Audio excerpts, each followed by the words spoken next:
Aba, may mga tatay, kayang kalimutan yung karangalan para sa pamilya. Napansin nyo? May mga tatay, kahit nakakahiya yung trabaho, gagawin para sa mga anak eh.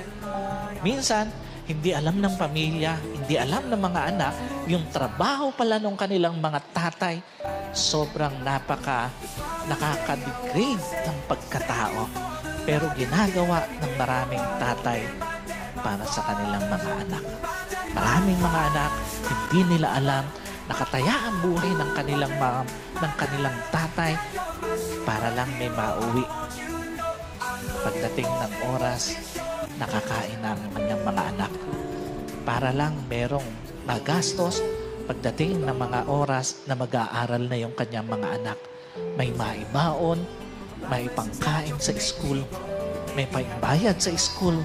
At may mga tatay, hindi sinasabi sa pamilya, sobrang hirap na, pero kinakaya pa rin para sa kanyang pamilya.